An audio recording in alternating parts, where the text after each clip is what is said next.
You won't believe what happened when a power-hungry neighbor tried to take over my property.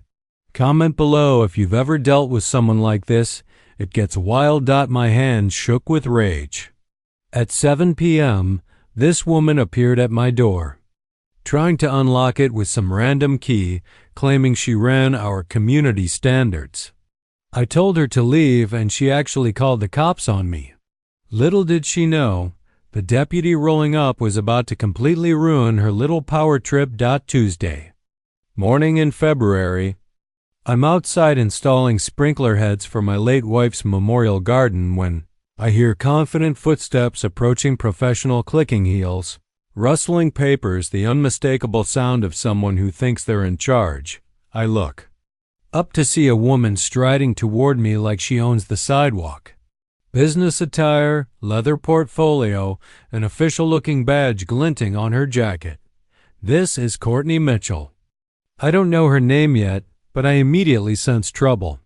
She moves with the kind of confidence that usually means she's about to stir up chaos. Good morning. You must be Mr. Porter. I'm Courtney Mitchell, your community standards director here at Oak Ridge. Her smile could power a small city, warm, professional, all teeth. She flips open her portfolio like a detective revealing credentials, showing documents so official-looking they put my Boeing retirement papers to shame. Welcome to our community.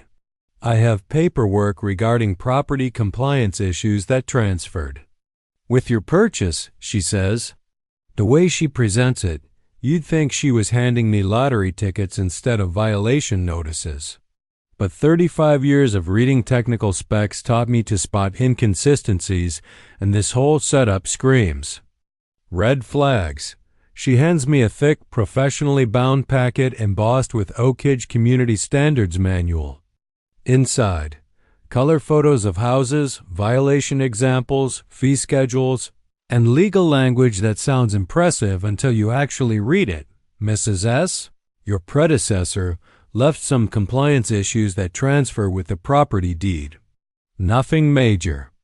Just standard community assessments that need updating.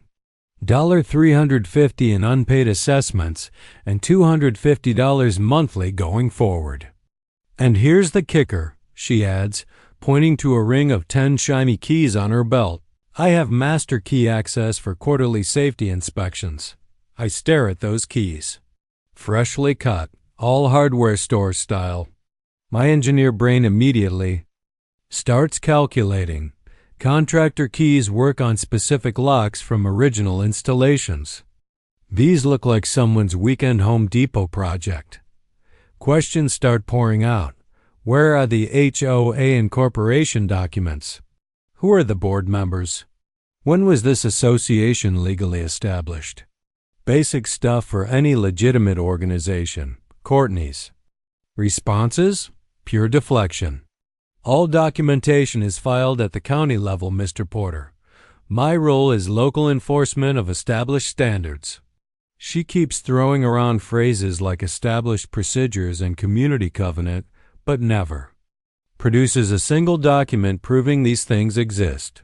It's like watching a magic trick, impressive presentation hiding nothing substantial underneath. As she leads me on a tour, my engineer brain notices something unsettling. Every house, identical beige fencing, same height and style, black metal. Mailboxes perfectly aligned, garden borders with identical white stones. This isn't community improvement, it's forced uniformity, turning homes into suburban cookie cutters. The tour is interrupted by Betty Harper from next door, 72 years old, former librarian, eyes sharp, memory sharper. Oh, your meeting.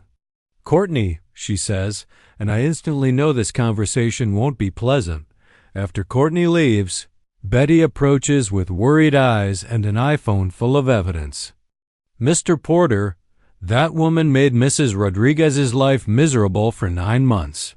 She finally moved away in December rather than fight her demands. Betty's documentation is staggering: photos, recordings, notes spanning 8 months.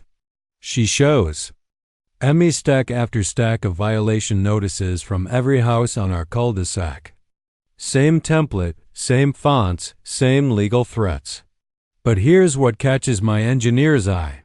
If you've ever had a neighbor push boundaries like this, drop a comment now. You won't want to miss what happens next. The more I dug into these official documents, the stranger things got. Obvious errors jumped out, spelling mistakes like community standards on page 4. 3 completely different fonts in the same supposedly professional manual, and legal citations referencing Texas municipal codes that didn't even exist. I double-checked online legal databases. Either the city has the worst document prep department in history, or someone was running a sophisticated fraud operation using official-looking papers to intimidate residents into compliance. Betty's recordings revealed the full scope of Courtney's scheme. For 8 months, she conducted daily violation patrols, photographing properties, measuring fence heights, documenting anything that might be considered non-compliant with rules she apparently made up herself. Every resident had been paying monthly fees between $200 and $500 and receiving multiple violation notices for things like unauthorized garden colors or non-standard mailbox placement. The uniformity I noticed in the neighborhood? Not pride. Systematic intimidation. Every home forced into identical compliance. That evening, sitting in my kitchen with Courtney's fake manual spread across the table, it finally clicked. This wasn't just bureaucracy gone rogue. This was a carefully built, fake authority structure, running flawlessly for 8 months because nobody questioned the premise. Professional presentation, legal-sounding language, psychological pressure, all designed to make people assume that official appearance equals legitimate authority. Residents paid money, altered their properties, and complied without ever asking. If her power was real, I pulled out my phone and texted my son, Daniel, weird neighbor claiming HOA authority with master keys. Engineering brain says something's off. How's deputy work this week? His quick reply, sounds sketchy, Dad. Document everything. Love you. That night, I installed basic wireless security cameras at my front and back doors. Nothing fancy, just enough to catch Courtney's next move. As I tested motion detection, my mind kept returning to those 10 identical keys. What were they? Really meant to access? Because if a tool claims it works on everything, it usually doesn't work on anything important. Wednesday morning brought my first tactical error. I arrived at City Hall at 8:05 a.m., ready to confirm Oak Ridge Estates, community authority, and HOA registration. The municipal clerk pulled up the records and delivered the news that should have ended this nightmare. No, sir. There is no homeowners association registered for this property. It's an unincorporated subdivision with no binding restrictions. Beyond basic city codes, no HOA, no community authority, no legal basis for fees, and definitely no justification for master key access. Armed with this official confirmation, I felt like I'd outsmarted Courtney until I returned home and found another violation notice taped to my door. This one was even more elaborate. Embossed letterhead, multiple violation categories, an escalating fine structure that looked municipal. Fence height exceeds. Standard by 2 inches garden mulch unauthorized color mailbox. Placement non-compliant with municipal requirements. Total penalties.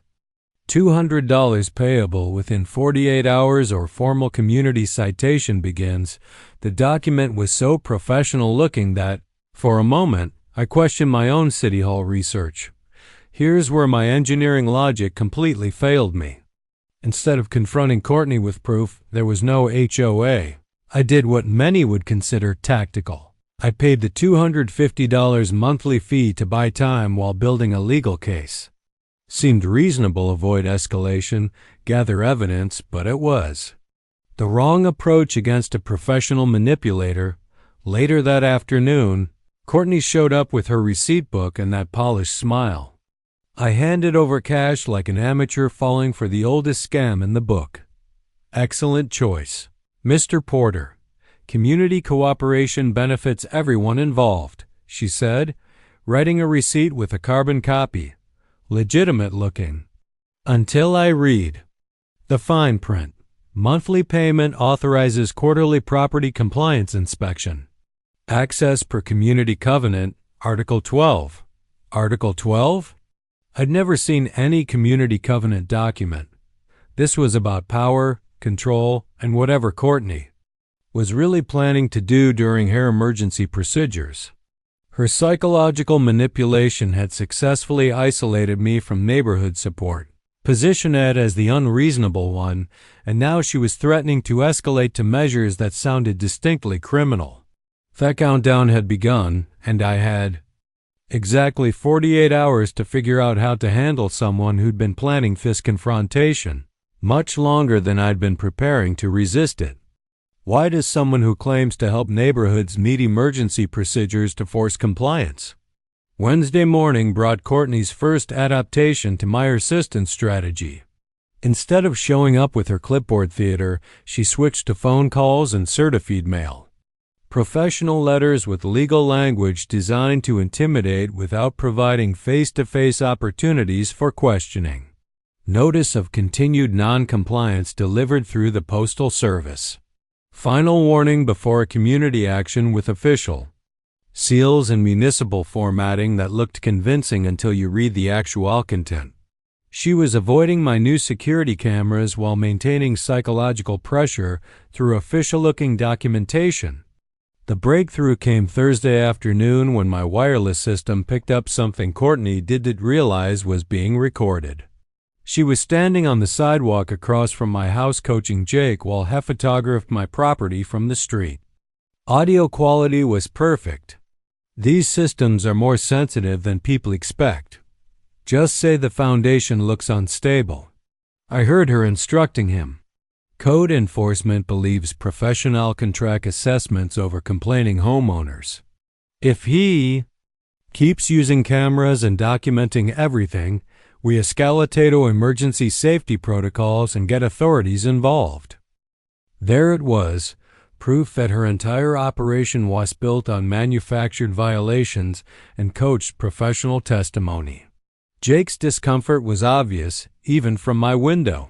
He kept glancing around nervously while taking photos, checking his phone for what looked like reference images and measuring things that had nothing to do with fence compliance. Foundation access points, electrical panel visibility, gate lock mechanisms. This was property surveillance disguised as violation documentation. When he finished, I could hear Courtney's satisfied tone. Perfect. That gives us justification for safety assessment I've continues to resist. The casual way she discussed manipulating official processes was chilling. This woman had turned fraud into a systematic art form. But Courtney's psychological warfare was just getting warmed up. Over the following week, my reputation in the neighborhood underwent systematic districting. Suddenly, I was the difficult elderly resident who was confused about community procedures and possibly experiencing age-related resistance to authority. Susan Mills became Courtney's primary advocate, spreading these whispers with genuine concern. Poor Courtney trying to help maintain community standards while dealing with an unreasonable resident who's creating unnecessary drama. Isolation was deliberate and effective. Neighbors who had been friendly started avoiding eye contact. People who used to wave found reasons to go inside when I appeared. The community meeting Susan organized became the battleground where everything exploded into the open. 8 neighbors gathered in her living room for what was supposed to be a neighborhood harmony discussion. Courtney arrived armed with charts, graphs, and professional presentations out property values and community improvement statistics. She had answers for everything. Explanations that sounded reasonable if you didn't examine them closely. Property values had increased by 12% since the implementation of community standards. Resident satisfaction surveys showed 90% approval ratings. Violation incidents had decreased significantly under professional management oversight. When I asked for basic documentation, HOA and corporation papers, board meeting minutes, and financial accountability reports, Courtney deflected with political skill. All documentation is properly filed with the appropriate county authorities. Tonight's focus should be on current compliance issues that affect our community property values rather than bureaucratic paperwork review. She made it sound like asking for proof was somehow selfish, like I was prioritizing personal concerns over community welfare. The psychological manipulation was masterful, turning legitimate questions about authority into evidence, often reasonable behavior. That's when Betty Harper stood up and changed everything. I have months of recordings from my bedroom window, she announced, holding up her iPhone with steady hands. She's been systematically harassing familia who question her authority or ask for documentation. The room went dead silent. Betty had been documenting Courtney's daily violation patrols, her coaching sessions with Jake, and her property assessments that looked more like surveillance than professional evaluation. 8 months of evidence, all time-stamped, all showing patterns of behavior that had nothing to do with community improvement and everything to do with systematic intimidation. More importantly, I'd just accidentally given this woman written permission to access my property whenever she decided to conduct an inspection. I'd been outplayed by someone with fake credentials and a receipt book, proving that intelligence and professional experience mean nothing when facing systematic psychological manipulation. 2 days later, Courtney returned with reinforcements. Jake Riley, a local handyman, looked about as comfortable as someone being audited by the IRS. Mr. Porter, your monthly payment authorizes quarterly compliance measurement. I need access to your backyard and garage for a comprehensive property assessment. Courtney stated. Jake was already unloading measuring equipment from his truck, avoiding eye contact like he knew exactly how questionable this whole operation was. That's when the reality hit me. Payment wasn't about money, it was about establishing legal precedent for property access. I stepped forward. I paid the monthly fee, not for property access, I told them, positioning myself between Jake and my backyard gate. Courtney's professional smile never wavered, but there was a flicker in her eyes, the look of someone whose system was being challenged for the first time in months.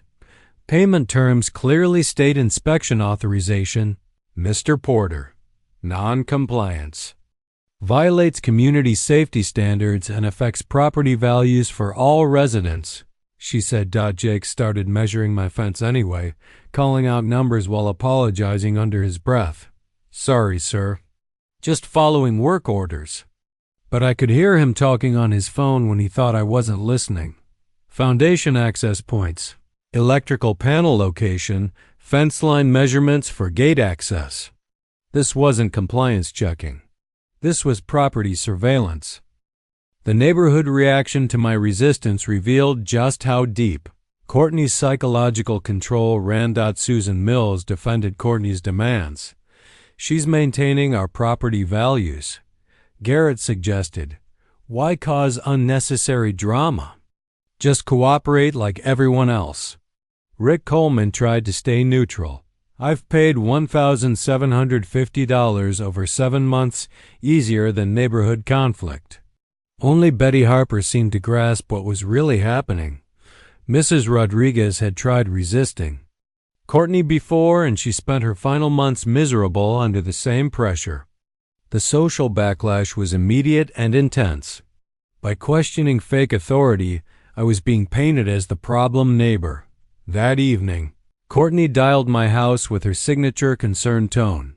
Mr. Porter, I'm worried our interaction today may have created a misunderstanding about community procedures. Age-related confusion about authority structures is common after major life changes like retirement or relocation. Perhaps we should involve family members in future discussions to ensure clarity. She was suggesting I was mentally declining her.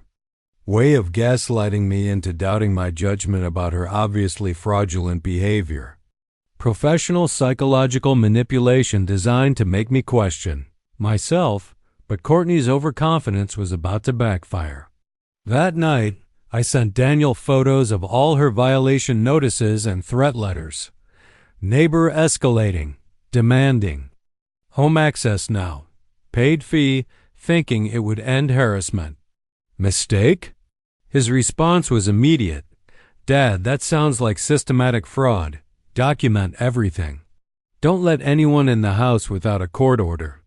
I'll research this woman. Tomorrow. Finally, someone was taking this seriously instead of treating it like typical neighborhood drama. The next morning brought Courtney's ultimatum. Professional as always, but with an edge of steel I hadn't seen before. Mr. Porter, I've reviewed your situation with community leadership. 48 hours for inspection compliance, effective immediately. After Tuesday at 7 p.m., I will be forced to invoke emergency community safety procedures. Emergency procedures? What kind of community organization needed emergency protocols? To handle non-compliant residents? That question haunted me, because the answer was becoming terrifyingly clear. This wasn't legitimate authority at all. Standing in my driveway. Watching Courtney walk away with that perfected stride she'd honed over 8 months of success, I finally understood the true scope of what I was facing. This wasn't about community standards or property values. It was something much more sinister. The recordings were damning. Courtney was timing her visits for maximum psychological impact 7 a.m., when people were rushing to work, and 9 p.m., when families were tired and stressed. She brought different specialists to give the illusion of a large, organized authority. She took detailed photos of property layouts, lock types, and security weaknesses, all under the guise of violation documentation. Betty's evidence revealed the full scope. Every resident had been systematically evaluated for resistance, potential, financial vulnerability, and social isolation. This wasn't community management. This was predatory targeting. Rick Coleman finally broke his neutral stance. I've paid $1,750 over 7 months just to avoid confrontation. Easier than fighting what looked like established community authority. His admission opened the floodgates. Other neighbors shared their own stories. Fake violations over garden colors, manufactured problems with fence positioning, invented safety concerns that required expensive corrections. The pattern was clear. Courtney created problems, then charged money to solve them, all while maintaining a facade of legitimate authority. Jake Rayleigh sat in the corner, increasingly uncomfortable as neighbors described violations he had helped enforce. When Courtney stepped outside for a phone call, he leaned over with a confession that made my blood run cold. She had detailed plans for anyone who kept documenting and questioning her. If resistance continued, they would escalate to emergency safety protocols, emergency protocols again. What kind of community organization needed emergency measures for non-compliant neighbors? The answer was terrifyingly obvious. The kind that wasn't legitimate authority at all. The meeting ended with lines clearly drawn. Betty and Rick were joining my resistance, but Susan and others still trusted Courtney's professional appearance. That's exactly the psychology Courtney counts on, Rick said diplomatically. People avoid conflict with apparent authority, rather than challenge systems that look professionally established. After everyone left, Courtney cornered me in Susan's driveway.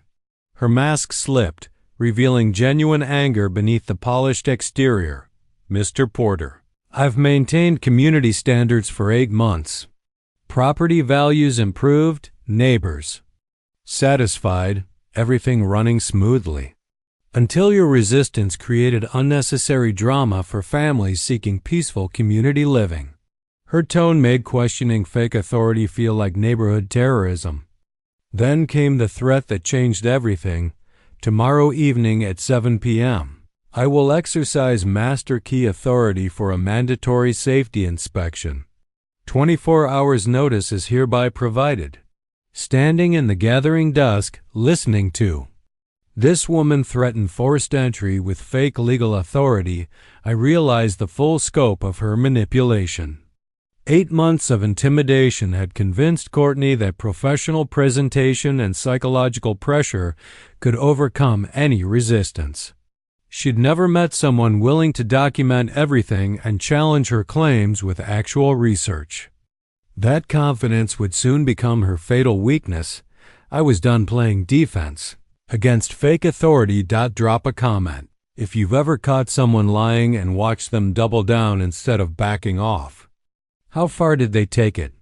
Wednesday morning, I began professional research into exactly what crimes Courtney would commit under her so-called emergency safety procedures. A call to the non-emergency police line connected me with an officer who explained Texas criminal law in terms even a retired engineer could understand. Without legitimate legal authority, attempted entry equals criminal trespass, Penal Code Section 30.02. Forced entry escalates to attempted burglary. Document all threats remain inside your residence. Avoid physical confrontation. Call 911 if anyone attempts unauthorized entry. Criminal terminology noted: criminal trespass, attempted burglary, impersonation of a public servant, false alarm to police.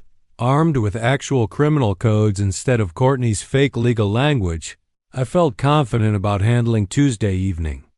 But I needed backup, someone who understood legal procedures and how to deal with potentially dangerous individuals experiencing psychological breakdowns. I texted Daniel in detail. Son, situation escalating tomorrow night. Neighbor threatening. Forced entry with master key claiming community authority. Researched laws, it's criminal trespass with no legal basis. I wanted to make Daniel aware in case things escalated to an emergency level. His response was immediate. Dad, that's serious fraud. I'm working patrol tomorrow night in your area. Keep your phone charged and call if she attempts entry. Tuesday morning marked the countdown in earnest. Courtney distributed final compliance notices to all 12 houses on our cul-de-sac, making sure every resident knew that emergency community safety procedures would be enforced that evening for any non-compliant properties. The social pressure ramped up instantly. Susan knocked on my door with coffee, offering what she thought was helpful advice. Just cooperate and end this drama, Garrett. Your resistance is affecting everyone's peace of mind. But something in her voice suggested she was starting to question Courtney's explanations. Even as she publicly defended them, unexpected support came from Rick Coleman. Courtney had parked outside my house for 2 hours, conducting what she called a final property assessment. Rick approached, nervous but resolute. Garrett, I need to tell you something important. Watching this escalation, I'm starting to think you're right to question everything she's doing. Rick had been reluctant to get involved. He works from home and needed neighborhood peace for his family. But Courtney's increasingly aggressive tactics finally convinced him. Neutrality wasn't an option. The real evidence arrived Tuesday afternoon when Jake Riley appeared at my door, looking more nervous than someone should about legitimate work. Mr. Porter, I need to confess something, and I hope you won't involve the police. His admission confirmed the criminal nature of Courtney's entire operation. For 8 months, she had been paying him $200 per task to create fake violations and document property access information. She even instructed him, if the keys don't work tonight, call 911 immediately, claiming an elderly safety emergency. The entire confrontation had been planned in advance. Scripts, instructions, the works. Jake's conscience finally overrode his financial desperation, but his confession revealed the terrifying sophistication of Courtney's operation. She had researched family connections for every resident, intentionally avoiding houses where people had law enforcement or legal experience. She timed her actions to target those she deemed vulnerable, isolated, or financially pressured into compliance. She asked detailed questions about families, jobs, and social connections, avoiding anyone who might be able to fight back effectively. The fact that she had chosen me meant her research had overlooked Daniel's profession, revealing a potential weakness in her intelligence gathering. Betty positioned herself at her bedroom window with phone recording equipment. Rick decided to witness everything from his front porch.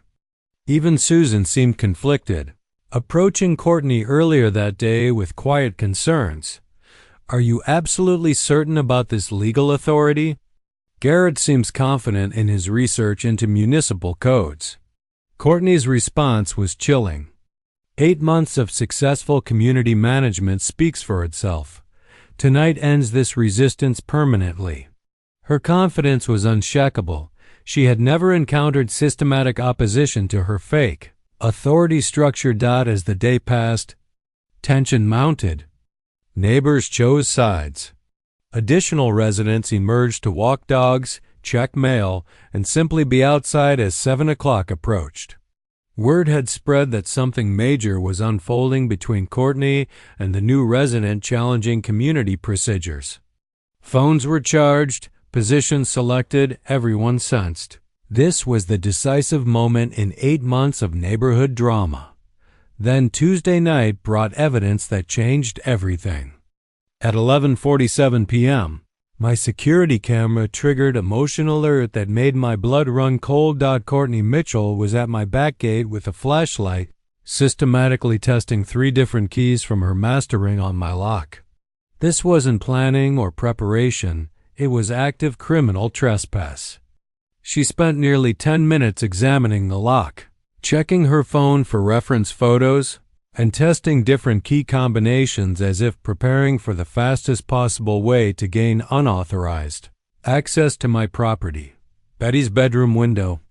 Camera captured the same scene from a different angle, providing undeniable evidence that this wasn't imagination or paranoia. Courtney was genuinely attempting to access my property illegally, methodically documenting lock types and testing entry methods while thinking she was unobserved.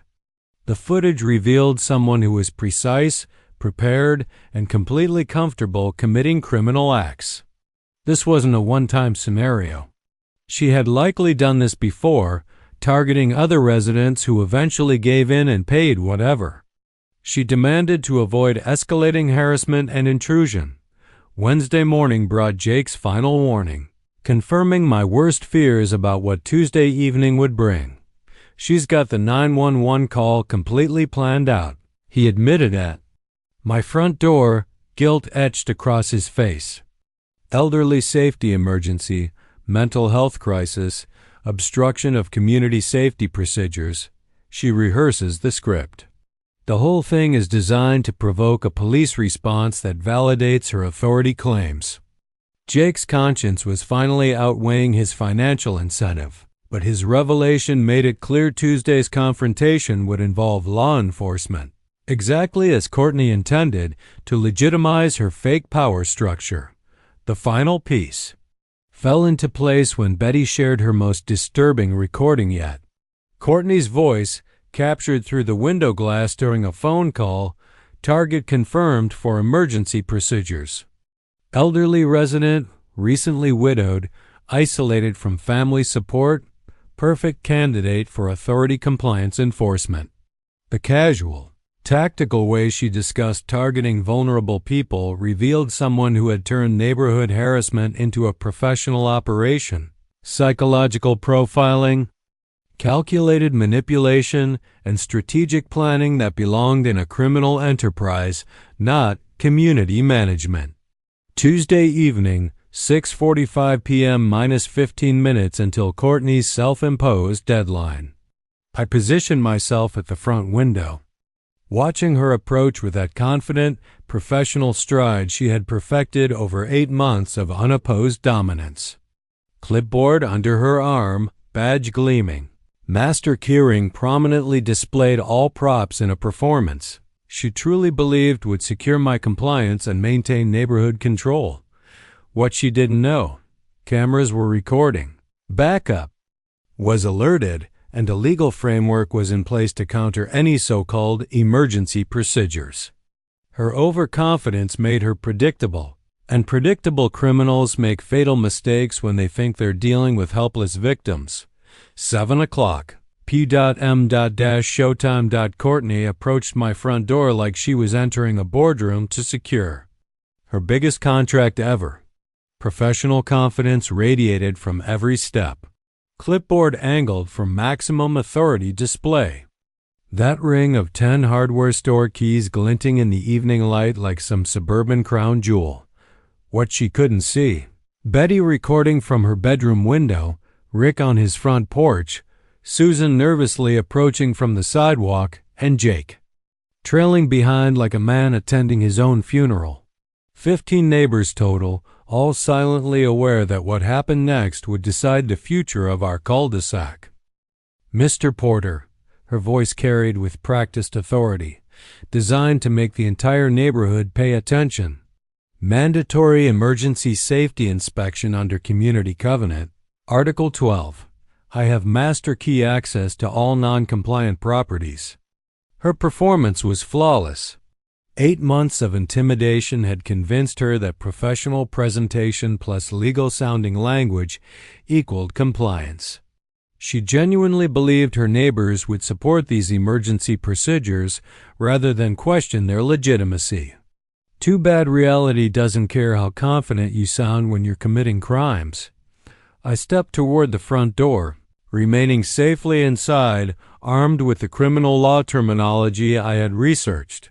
Courtney, you are attempting criminal trespass under Texas Penal Code 30. 2. No HOA exists for this property. Municipal records confirm there is no legal basis for your claims. Everything is being recorded for law enforcement review. Her response was exactly what I expected. Wave the clipboard like a magic wand while doubling down on fake legal authority.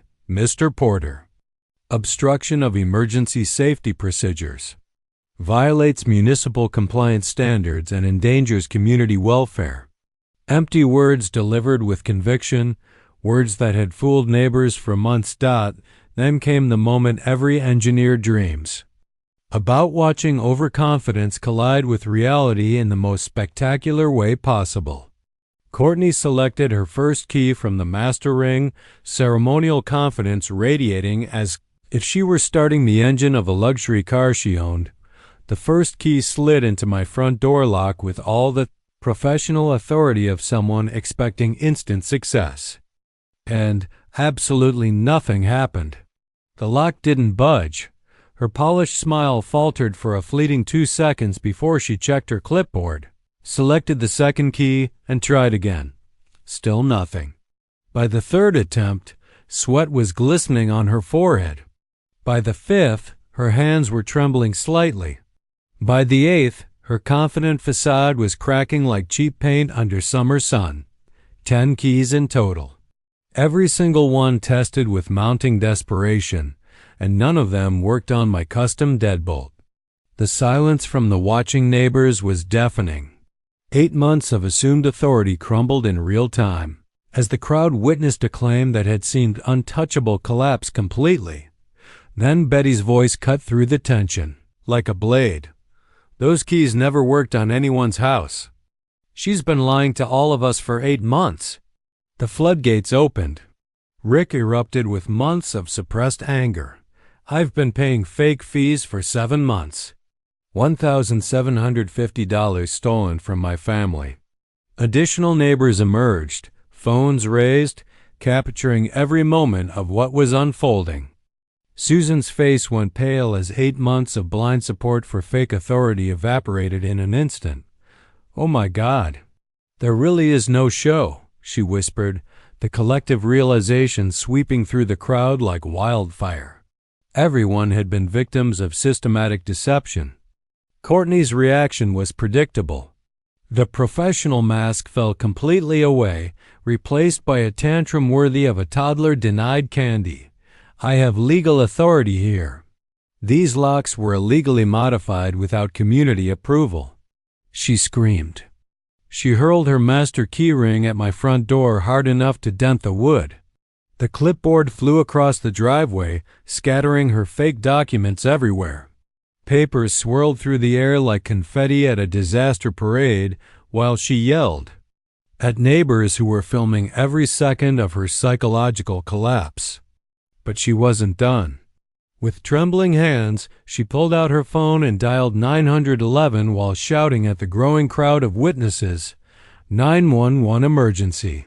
Community Standards Director under attack by neighborhood mob. Conducting emergency safety. Inspection. Elderly resident mentally unstable.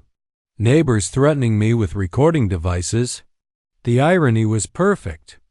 The woman who had spent 8 months harassing residents was calling the police for protection from her victims while simultaneously documenting her own crimes. The neighborhood reaction was immediate. "She's lying to 911. Betty shouted from her window. "We're recording everything." Rick was furious. "When officers arrive, check her fake credentials." Susan looked mortified. "Courtney, what have you done to all of us?" Voices overlapped. Neighbors shouted, "Scammer," and "Fake." Authority. 20 phones captured every second of chaos exactly. The public spectacle that would destroy someone's credibility permanently and guarantee viral footage. As police sirens wailed in the distance, Courtney escalated further. "Open this door right now," she screamed, pounding my front door with both fists like a suburban battering ram. "I have inspection rights, emergency safety procedures." When pounding didn't work, she grabbed a garden rake from my flower bed, trying to pry open my front window. 15 neighbors watched in disbelief as she attempted a burglary in broad daylight, all because her fake authority had been challenged by reality. Jake backed away from the scene, desperately trying to disassociate himself from his former employer's unraveling mental state. Then the sheriff's patrol car arrived, chaos in full swing. A dented front door, scattered documents, 15 neighbors with phones recording every second, and Courtney standing amid it all, frantically trying to straighten her disheveled clothes as if she could somehow restore her professional veneer. Finally, when officers see how you've conspired against legitimate community authority, you'll face obstruction and harassment charges, she declared, confidence returning, blissfully unaware that the reality she had carefully constructed was about to collapse completely. One disheveled woman claiming community authority stood amid the chaos she had created, papers scattered, a dented front door, and her failed attempts at forced entry. And then salvation arrived. Daniel Porter stepped out of the patrol car in full county deputy uniform. "I've never been more grateful for family connections in my life. Ma'am, step back immediately. I need to secure the scene and call the backup unit due to conflict of interest protocols," Daniel said calmly. Courtney rushed toward him like he was her personal savior. "Officer, thank God you're here. I'm Courtney Mitchell, Community Standards Director for Oak Ridge Estates. This street has conspired against legitimate community authority. That elderly man turned all the neighbors against proper procedures. He's mentally unstable, and they're threatening me with recording equipment." She waved her fake badge, pointing at me as if I were the dangerous criminal, convinced that a police response would restore her fake authority and punish anyone who dared question her. The moment of truth arrived with perfect clarity. I stepped outside, keeping calm as I could, and said the words that would end 8 months of neighborhood terrorism. "Hi, Daniel. Thanks for responding so quickly." The silence that followed was perfect. Car engines hummed 5 blocks away, air conditioners cycled, even a neighbor's television leaked through an open window. Daniel scanned the chaos, Courtney's face, and then looked at me with professional composure. "Hi, Dad. Back up is en route. Are you injured? What happened to your front door?" Courtney's expression when reality hit was priceless. White-faced. Shock, mouth gaping like a fish out of water, eyes darting between Daniel and me as if trying to solve an impossible puzzle. "Dad?" she whispered. Louder now. "His dad?" The cul-de-sac erupted. "His son's the sheriff." Betty shouted. From her window. Courtney had called the police on a deputy's dad. Rick laughed and cheered at the cosmic justice unfolding before their eyes, but her psychological meltdown wasn't over. "No, and, oh, this is impossible. He's just some confused old man. I have real community authority," she screamed, lunging toward me with genuine intent to cause harm. Daniel immediately stepped between us, restraining her professionally. "Ma'am, you're detained for assault on my father. Backup unit will handle processing to avoid conflict of interest." Minutes later, the second patrol car arrived. Officers took over the arrest, while Daniel maintained proper professional distance. "Courtney Mitchell, you are under arrest for assault, criminal trespass, impersonation of a public servant, making a false alarm, and attempted breaking and entering. You have the right to remain silent." Even as she was handcuffed, she screamed at the crowd of neighbors recording every moment. "I'm helping this neighborhood. Property values. Community standards. You'll all regret this when your houses become worthless."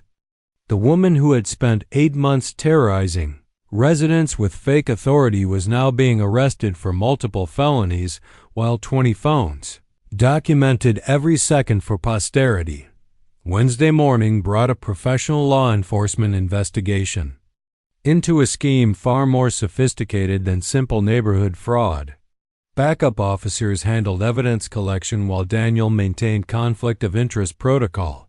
The scope was staggering. Courtney Mitchell hadn't merely run a fake HOA scam.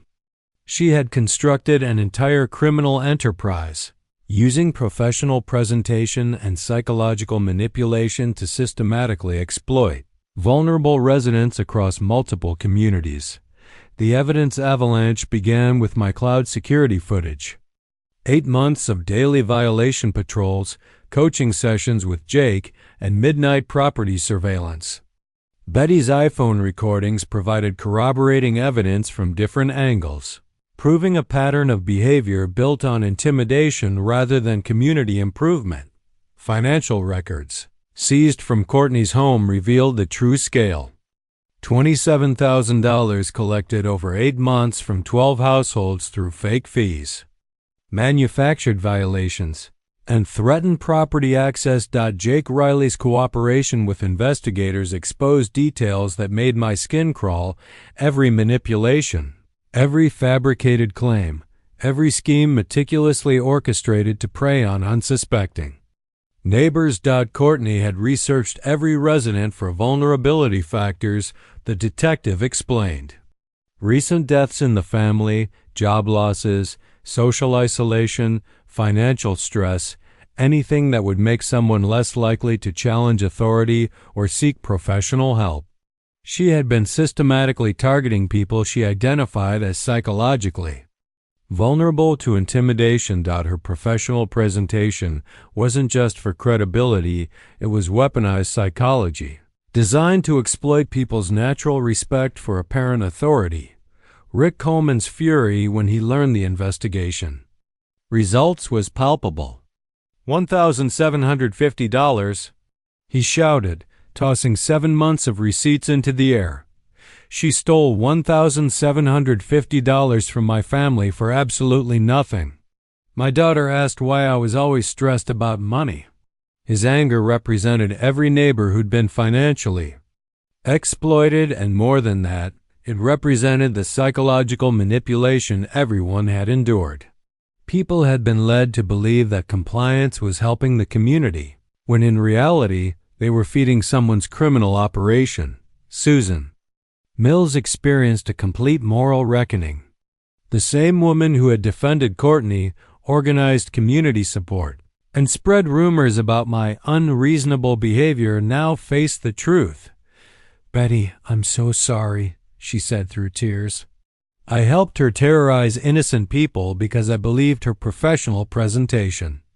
I wanted to feel important in community leadership. I was completely fooled by fake authority. Her breakdown mirrored the experience of everyone who had been manipulated into supporting systems they didn't understand. Meanwhile, Betty Harper's vindication was quiet but powerful. Mrs. Rodriguez had recognized Courtney's operation early on, leaving a final voicemail that had warned of systematic harassment and financial exploitation. "Betty, keep documenting everything," she had said. "That woman destroyed my peace of mind, my finances, and my faith in community. Someone needs to stop her before she drives away every decent family here."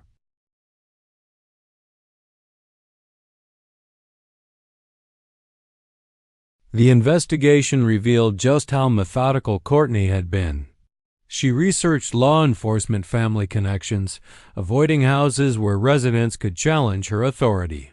The fact that she targeted me meant she had missed Daniel's profession.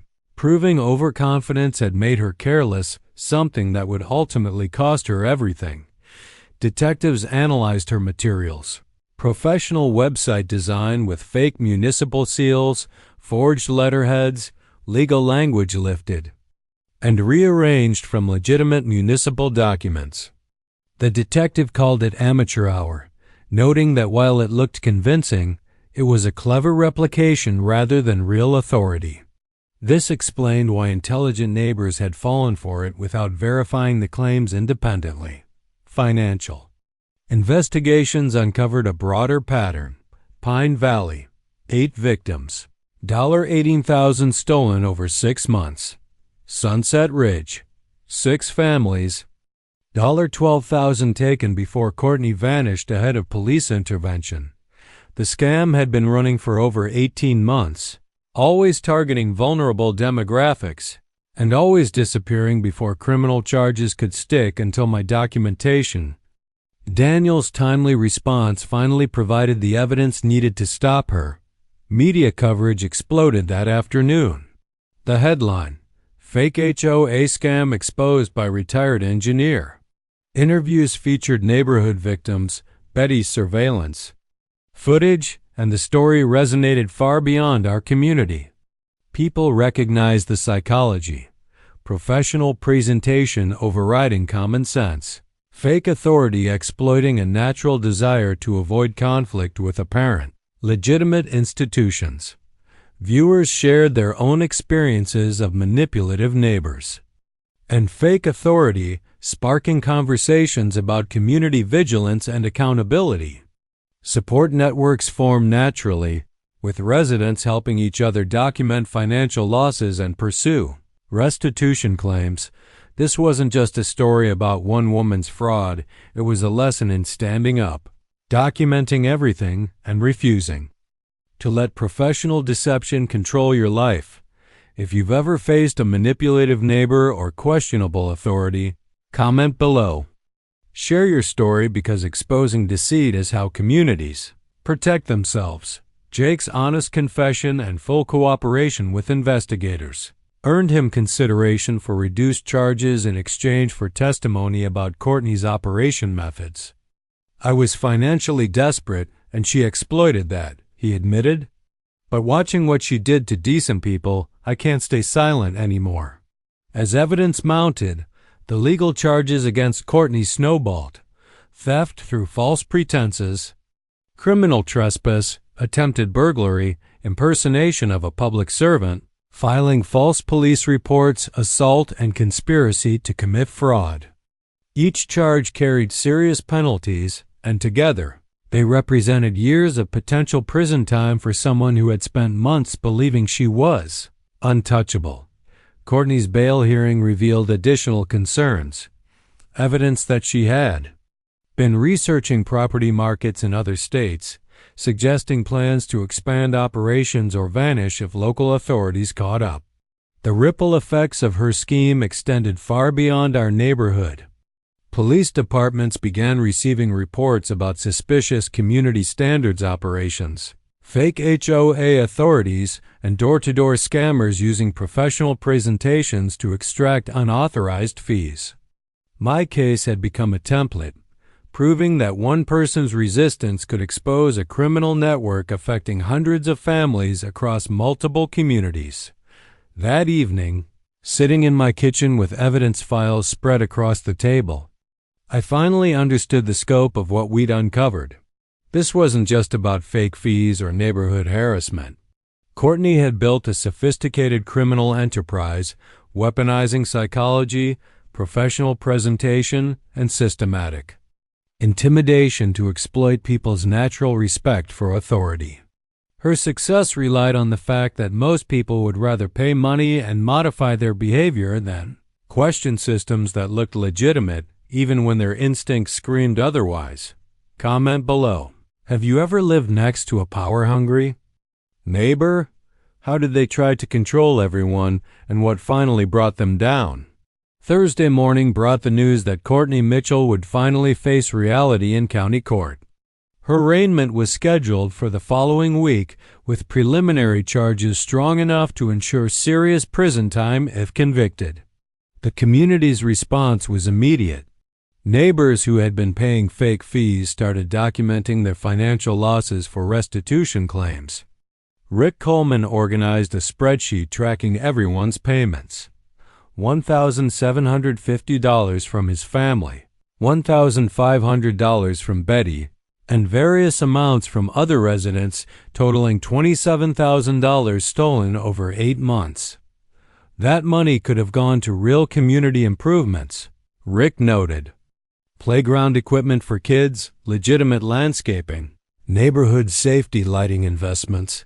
Everyone would have benefited from instead of fueling one person's fake authority complex. Susan Mills threw herself into repairing the damage with the intensity of someone seeking redemption.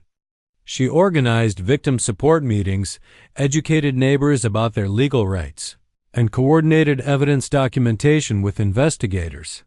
I feel horrible about defending her authority claims, Susan admitted during the first community gathering.